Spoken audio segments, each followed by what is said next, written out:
Muy bien, en el día de hoy vamos a continuar un poco contándoos, a los que no tenéis mucha idea, de lo que es la historia de aquí donde estamos. Es decir, esta iglesia no surgió así de la nada y en un momento se hizo todo, sino que tuvo un proceso y fue un proceso. Ya estamos dentro de la historia en la segunda década.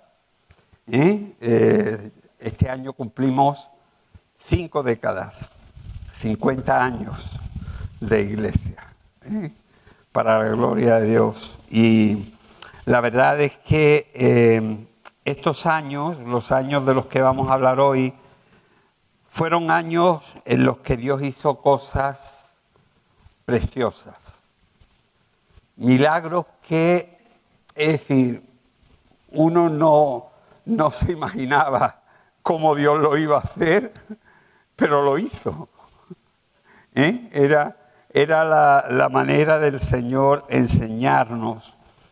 En el día de hoy vamos a hablar acerca de los años 1983 y 1984, que fueron años muy significativos para la iglesia aquí y en la comarca. Los que habéis seguido un poco las 4 partes que llevamos habladas acerca de la historia, recordaréis que en el año 82 ya teníamos abiertos distintos lugares de culto en toda la comarca norte de Antequera, es decir, en Antequera, en Mollina, en Archidona, el Valle de Adalahís, y teníamos también algunos creyentes en Cuevas de San Marcos, en Iznájar y en Salinas. Y en 1982 tuvimos también los primeros 3 bautismos de la Roda de Andalucía, ya en la provincia de Sevilla. Es decir, al principio recuerdo un día que estábamos predicando y hablábamos acerca de aquel texto en el que el Señor decía: me seréis testigos primero en Jerusalén, después en Samaria, después en Judea y después hasta lo último de la tierra. Y cómo el Señor en ese texto nos decía que teníamos que empezar por Antequera, después por los lugares más cercanos, después por la provincia y luego extendernos hacia todos los lugares donde hubiera un alma que necesitara del Señor. Y eso fue lo que durante esos años estuvimos haciendo. En el año 1983 se bautizaron 34 nuevos creyentes, en una época en la que en las iglesias evangélicas en España se bautizaban entre 5 y 15 personas al año. Es decir, las congregaciones crecían muy poco porque había todavía mucha oposición y resistencia al Evangelio. Y hay que decir que la mitad de los hermanos que fueron bautizados en el 1983 eran todos convertidos de la Roda de Andalucía, en la provincia de Sevilla.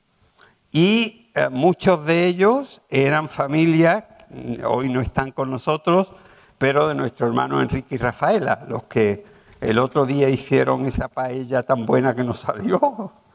Pues ellos de esa familia se convirtieron en un año muchísima gente. Fue una obra preciosa. Eso provocaba, digamos, el hecho de que los distintos grupos, las distintas congregaciones que teníamos, siguieran creciendo. Provocaba que el 1 de mes, que era el día destinado a confraternidad, en el local de culto estábamos achuchadísimos, no se cabía. Y lógicamente estábamos ya viendo la necesidad de buscar un nuevo local. Buscar más que un local, habíamos comprado en el año 81 el local anterior, pero más que un local lo que estábamos buscando era un espacio donde pudiéramos construir. Pero claro, un espacio donde pudiéramos construir sin tener lo que nosotros decíamos en esa época, ni un duro. Es decir, no teníamos dinero ni para comprar ni para construir. Pero ¿sabéis una cosa? El Dios en el que creemos es un Dios rico. Y Él sí tiene lo que nosotros no tenemos. Y Él suplió lo que a nosotros nos faltaba. Y lo hizo además, hermanos, de una manera milagrosa.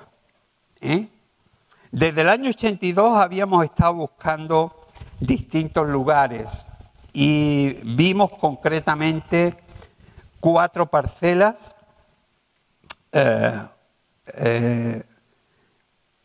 La primera estaba en Las Peñuelas, la segunda y la tercera en los Altos de Santa Catalina, que eso ahí un poco más abajo, y la cuarta estaba en San Juan, que es un barrio que queda por aquí cerca, pero quedaba un poquito lejos. Así que, pero no veíamos que era todavía el tiempo, aunque nosotros estábamos casi empeñados. Bueno, cuando digo nosotros, quiero decir que no todo el mundo entendía entonces lo que era, hermanos, una construcción como la que íbamos a emprender. Es decir, explicábamos, contábamos lo que queríamos hacer, pero no se tenía claro nada. Y a veces, en aquella época, yo me sentí bastante solo, porque había que estar esperando en Dios y confiando en que Dios iba a hacer algo. Y no sabíamos cómo, ni teníamos las cosas claras. Recuerdo que vino un hermano bastante anciano de Rotterdam, y la iglesia en Rotterdam, que nos ayudó muchísimo, hermanos, en lo que fue la construcción, era una iglesia muy especial. Era una iglesia que se formó durante el tiempo de la guerra. Y era una iglesia que, era una iglesia muy pobre. Una iglesia que no tenía prácticamente nada ni para comprar el terreno, ni para comprar absolutamente nada. Pero una noche el hermano Quiz nos lo contaba al grupo de ancianos de Málaga. El hermano Quiz durante la noche recibió una palabra del Señor y le dijo: mira todo aquello que los demás tiran, porque a partir de ahí yo voy a bendeciros. Y con una camioneta prestada, la iglesia de Holanda, luego, hermanos, la iglesia de Holanda llegó a ser una iglesia muy importante, con un edificio gigantesco. Y tenía dentro de la iglesia varios banqueros, muchos profesores, funcionarios de lo que era el gobierno. Es decir, llegó a tener, hermanos, a ser una iglesia muy representativa. Pero durante todas las noches, esa furgoneta primero prestada y luego una comprada, fue recogiendo cartones y papeles, periódicos, para venderlos y poder ir pagando el terreno que acababan de comprar. Y eso a ellos les dio como un sentimiento de que ellos podían ayudar a otra gente cuando ya tenían una economía saneada. Y entonces empezaron a ayudar a las iglesias en España. Primero ayudaron a comprar el local de la iglesia principal, que fue en Málaga, y después de 2 casas posteriores que daban a otra calle, de forma que ya la iglesia de Málaga tenía un local que daba a 2 calles y además muy bien situado, frente a lo que era la plaza del Hospital Civil. Ayudaron a comprar la iglesia en Madrid, la iglesia en Zaragoza, la iglesia en Barcelona, la iglesia en Valencia. Hermano, ellos entendieron que ellos podían ayudar a otra gente, pero fijaos el sacrificio que habían estado haciendo durante varios años para poder llegar a esa situación. A veces no somos capaces de entender lo que Dios nos quiere enseñar. Y Dios le había enseñado a esta iglesia que cuando ellos no tenían nada, Dios les proveyó. Y que ellos ahora que tenían algo, podían proveer para ayudar a la obra de Dios en España. Y así lo hicieron. Bueno, este hermano vino, le mostramos el local, el terreno que estábamos viendo entonces.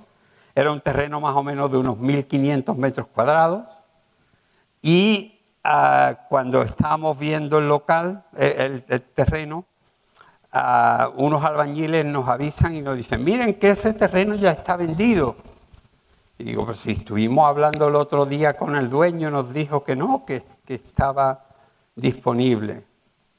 Total, por lo que sea, no sabe. Porque es que, hermano, a veces uno no entiende los planes de Dios.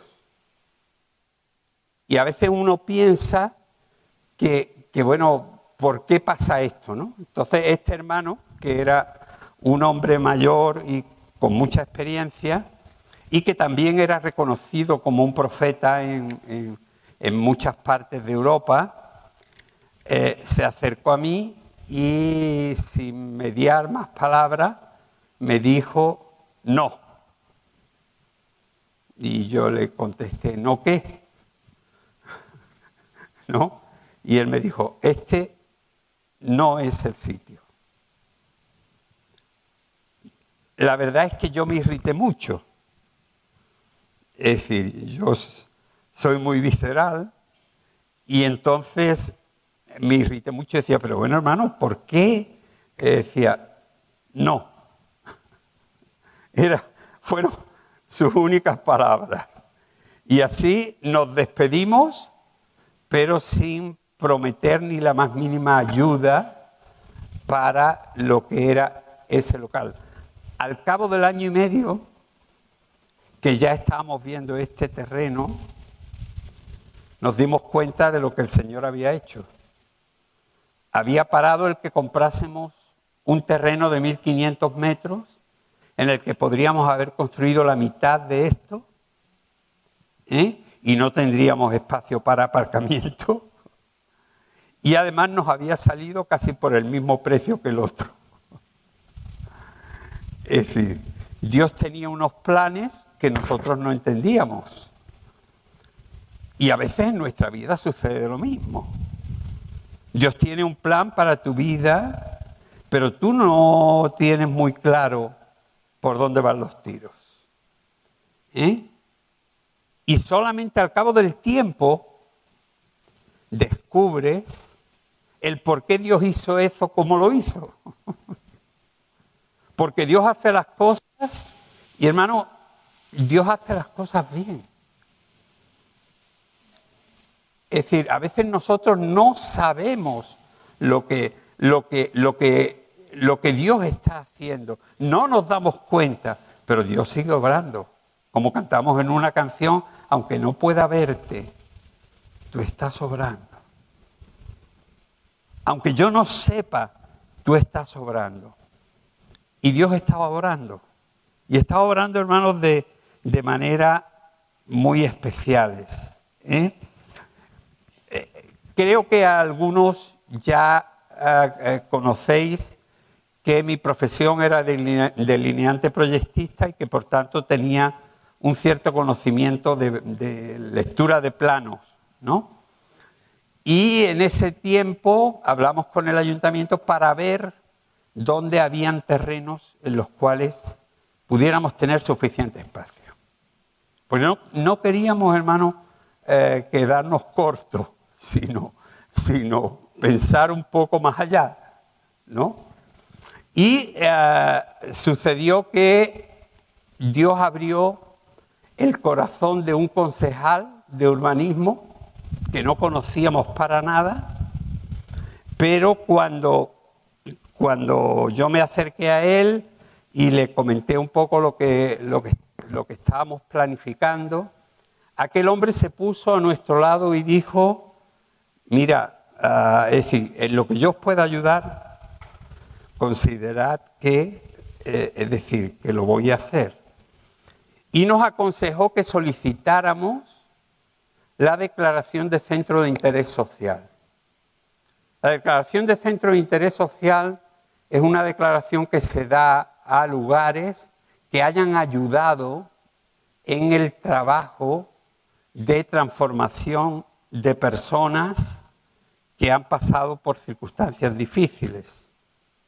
Y nosotros presentamos un dossier con 12 casos de personas que o bien habían estado en la droga, en el alcohol o en distintas situaciones y que habían sido transformados por el Señor. Y eso, hermanos, hizo algo en el ayuntamiento, se reunieron todos los políticos, hizo algo en el ayuntamiento y al año siguiente, en el año 85, nos dieron la declaración de centro de interés social. Con lo cual ya podíamos construir en esta zona, porque esta zona era una zona especial. Es lo que se llama en los planes generales urbanos, se llama zona de servicios generales. Y entonces en esas zonas todas las urbanizaciones tienen que dejar un espacio para escuelas, centros de salud, para todo lo que es servicios sociales de la comunidad. Y entonces nos consideraron a nosotros como que la iglesia podía ser considerada como un servicio social. Y así, hermanos, nos vimos primero con lo que era el derecho, pero claro, ahora teníamos un problema muy grave. El problema se llamaba dinero. Y no teníamos dinero. Al final, hermanos, recuerdo la noche antes habíamos visto los distintos lugares y ya habíamos visto este terreno. Bueno, no era este, era un terreno un poquito más abajo, en la calle esa que va por ahí abajo. Y tuvimos una reunión con el grupo de ancianos por la noche y yo salí con un desánimo increíble, porque todo el grupo de ancianos estaba en contra mía y no entendía el que Dios estaba detrás de ese proyecto. Y claro, yo no quería tomar una decisión en contra del grupo de ancianos, porque era como decir, bueno, siendo de vosotros y tiramos para adelante. Pero hay momentos en la vida en los que uno tiene que tomar situaciones y decisiones que, es decir, te tocan hacerlo a ti. Y me tocó. Aquella noche, yo no sé si Mari Carmen se acuerda, pero aquella noche yo casi no dormí, pasé casi toda la noche orando, pidiéndole al Señor y diciéndole, yo se lo había comentado a Mari Carmen, que si Dios no me daba una señal, no iba a ir adelante. Pero si Dios me daba una señal, iría hasta donde hiciera falta. Habíamos quedado con el dueño del terreno, habíamos quedado a las 10:30 de la mañana. Y antes de ir a ver al dueño del terreno, pasé por el correo y me encontré una carta. Ahí estaba la respuesta de Dios.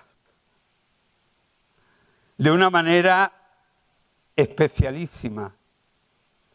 En el año 82 yo estuve en Canadá y conocí a una pareja de hermanos muy cariñosos que luego en el año 83 vinieron y estuvieron en nuestra casa unos días.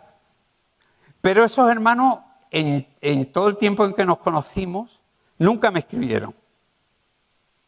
Nunca escribieron ni una nota. Y de pronto me encuentro con una carta y dentro solamente un pedazo de papel en el que decía más o menos lo siguiente: hermano, no sé si esto tiene algún sentido para usted, pero el otro día cuando estábamos orando por ustedes, el Señor me dijo que les dijese: no temas emprender a aquello que he puesto delante de ti, porque yo voy a estar contigo desde el principio hasta el final. Cuando yo leí aquello, yo dije, aquí hay que lanzarse. Aquí hay que dejar la solidez de la barca y empezar a andar sobre las aguas, como predicaba yo la última vez. Hay veces, hermanos, en que hay que tomar una decisión. Y la decisión no era cualquier cosa. ¿Sabéis lo que costaba este terreno? En el dinero de aquella época eran 3.150.000 pesetas. Una barbaridad. Estamos hablando del año 83. Es decir, y no teníamos, hermanos, nada más que en el banco, creo que eran 38.000 pesetas, porque entonces todavía contábamos la moneda española en pesetas, ¿no? Bueno, yo me fui a ver a este hombre sabiendo que Dios estaba detrás de todo esto y que esto no era algo que nos había caído por casualidad, sino que era algo con lo que Dios tenía un propósito. Y hermanos, tenemos que reconocer que Dios nos ha utilizado de una manera especial en toda Andalucía para ser un referente en muchos campos. Este lugar ha sido lugar de encuentro de organismos, de iglesias, de hermanos de distintas denominaciones. Es decir, ha sido un lugar de reunión, como un tabernáculo especial en el que la gente pudiera sentirse bien. Pero bueno, vale, recuerdo que al hablar con el dueño, él dijo, bueno, ¿cómo lo vais a pagar? Y yo, un poco envalentonado, por la palabra que había recibido y por la confianza en el Señor, le dije, bueno, pues hoy le daremos una señal de 35.000 pesetas. No, yo como si fuera un magnate y tuviera mucho dinero. Y el pobre, o sea, él no sabía nada, pero nos quedábamos prácticamente sin dinero ninguno con lo que había en la cartilla, ¿no? Yo dije, le damos una señal de 35.000 pesetas y luego pagamos en 3 pagos, en un año, pagamos 1.000.000, 1.000.000 y 1.150.000 pesetas. El hombre dice, bueno, y los intereses, pues el hombre era un comercial, ¿no? Y los intereses, yo le dije, no, mire, no me hable de intereses porque ya nos estamos achuchando todo lo que podemos. Y el hombre sorprendentemente me dice, vale, de acuerdo. Pero en esa época nosotros condicionamos la compra de este espacio a que nos diera la declaración de centro de interés social. Porque si no teníamos la declaración de centro de interés social, aquí no se podía construir. Así que pusimos en el contrato que cuando nos diera la declaración de centro de interés social, entonces se haría efectiva la compra. Bueno, todavía seguíamos teniendo el problema. Yo firmé el contrato, fui al banco, saqué las 35.000 pesetas, llegué allí como si fuera Rockefeller y le entregué las 35.000 pesetas a aquel hombre. Él se quedó tan tranquilo y ahora el problema lo teníamos nosotros, porque ahora había que pagar mucho dinero en muy poco tiempo. En un año, hermano. Y estos son milagros del Señor. Estos son milagros del Señor.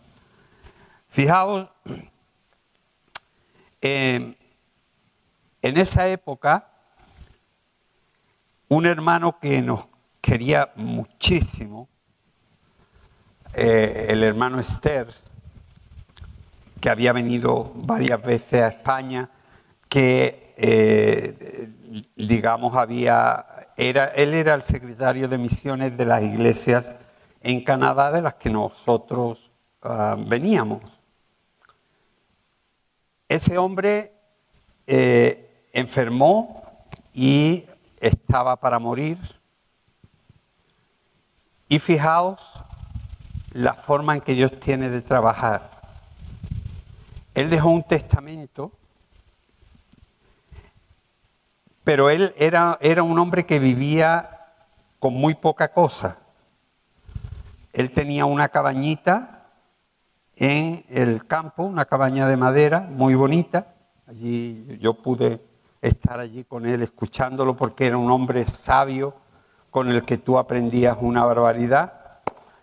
Y aquel hombre había dejado en su testamento que cuando él falleciese, aquella cabaña se vendiese y la mitad del dinero fuese para establecer una iglesia en la provincia francesa de Quebec, en Montreal, y la otra parte para la compra del terreno en Antequera.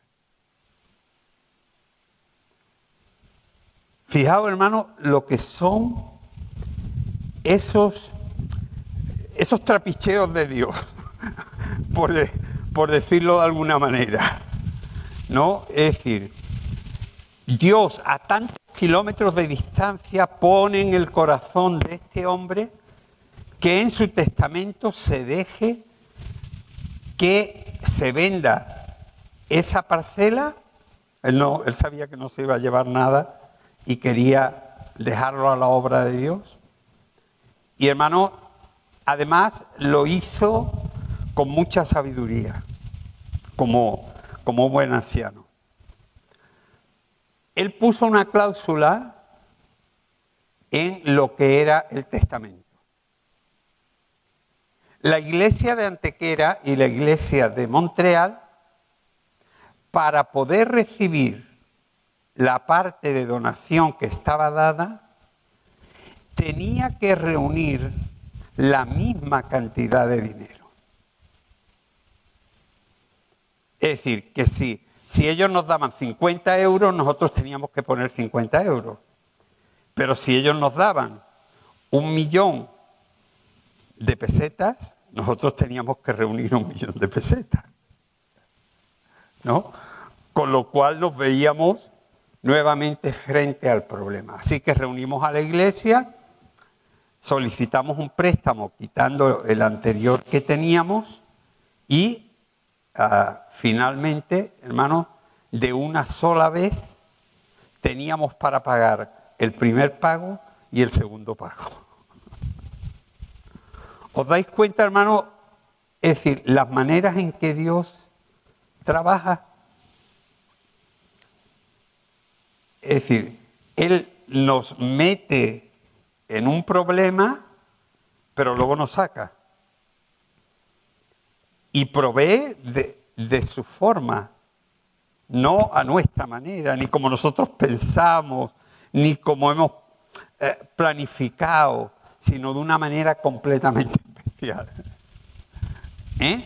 Así que le dijimos que efectivamente ya teníamos el dinero, nos mandaron el dinero y ya teníamos para los 2 primeros pagos. Pero el milagro continúa. Es decir, había que pagar un tercer pago de 1.150.000 pesetas. Y hermano, os digo, reunir esas cantidades con una congregación como la que teníamos, de gente muy joven, con muy pocos recursos, era una dificultad grandísima. Pero Dios se encargó de cumplir su promesa y de suplir todo lo necesario. Fijaos, teníamos que pagar el último pago en el mes de febrero. Y en el mes de enero me reuní con los ancianos. Bueno, en medio de todo esto hay que decir que algunos de los ancianos habían venido a decirme, mira, yo no quiero estar metido en ningún problema económico y yo casi mejor que te diría que parases todo lo que es la compra de este terreno y todo lo demás. Yo le dije, mira, esto es algo que Dios ha dirigido y que nosotros vamos a seguir para adelante. Vinieron dos ancianos a pedirme que lo paráramos, pero gracias a Dios no lo paramos. Y Dios fue fiel. Como digo, teníamos que pagar y en el mes de enero yo reuní a la iglesia y les expliqué que teníamos que pagar 1.150.000 pesetas y apenas teníamos reunidas en la iglesia 200.000 pesetas. Es decir, que faltaba todavía muchísimo dinero de la época. Nos pusimos a orar, le pedíamos al Señor que hiciera algo, que hiciera un milagro, y 10 días antes de que tuviéramos que pagar, llegó una carta de un hermano canadiense, el hermano Cosi, que luego fue el predicador de lo que fue la inauguración de esta iglesia. En la carta, cuando yo abro la carta, me encuentro con 2 cheques. Un cheque de $7.000 canadienses y otro cheque de $3.000 canadienses. Me explican dentro de la carta que ese matrimonio, que habían estado orando juntos y por separado ese día, el hermano Cosic había sentido de Dios que hiciera un cheque de $7,000 y su esposa, que tenía una cuenta aparte del ministerio que ella llevaba, había sentido que ese ministerio iba a apoyar con 3,000 euros. Cuando vimos aquello, nos dimos cuenta de que sin haber nosotros hecho un gran esfuerzo, aunque fue un esfuerzo, pero, hermanos, Dios había estado desde el principio hasta el final en esa primera parte que era la compra de este terreno. Este terreno podríamos decir que es un lugar escogido, porque Dios estuvo interviniendo en muchos de los momentos de la adquisición de esto. No fue, hermanos, al azar, fue algo en lo que Dios intervino. Y Dios es fiel. Y bueno, hay una parte que es como esto que tenemos y por lo que tenemos que darle gracias a Dios, se construyó. Porque si era difícil en esa época reunir 3.150.000 pesetas de la época, imaginaos lo que era pensar en una construcción como esta, que se llevó casi 70 millones de pesetas. Pero ese es otro milagro. Eso es todavía algo muy hermoso para contar y para ver, hermanos, que Dios fue fiel. Yo no puedo olvidar esas palabras. Estaré contigo desde el principio hasta el final.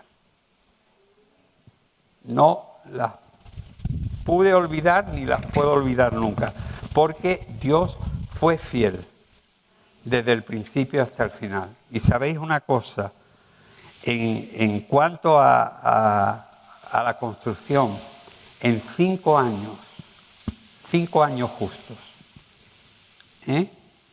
pudimos tener completamente pagado este edificio por la gracia de Dios. Así que, hermanos, estamos pisando sobre milagros. Y el Dios en el que creemos es un Dios poderoso. Es un Dios que hace cosas que uno se queda sorprendido.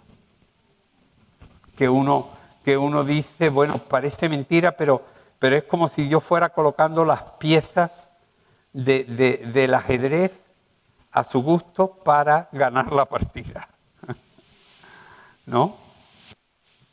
Y Dios lo hace, hermanos, muy bien. Y yo quiero animarte. Yo no sé la situación en la que tú te encuentres, el momento de vida en el que estés, pero yo quiero animarte a que confíes en Dios. Dios es fiel. Dios es alguien, hermanos, que cuando dice que va a hacer algo, lo hace. Yo no me fío mucho de la gente que va diciendo por ahí, porque Dios me ha dicho para ti esto. No me fío. Os lo digo sinceramente, porque he visto muchas vidas destrozadas a través de palabras dadas como que eran de parte de Dios y no venían de Dios. Y los que me conocéis sabéis que yo soy muy claro. Y si tengo claro que algo es de Dios, soy capaz de decirlo. Si no, me callo. Porque a veces podemos confundir nuestros deseos con los deseos de Dios. Y creer que Dios nos está diciendo algo que Dios no está diciendo. Y si Dios no se compromete, Él no tiene nada que cumplir. Cuando Dios se compromete, Él cumple. Por eso hay que tener mucho cuidado con las palabras recibidas. Cuando alguien te dice, porque el Señor me ha dicho para ti. Yo muchas veces le digo a la gente, pues que me lo diga a mí. Que yo también sé escuchar. Que me lo diga a mí. Porque, hermano, hay veces en que se destruyen vidas por profecías mal dadas. Dadas con buena intención. Pero ¿sabes una cosa? Que destruyen ilusiones,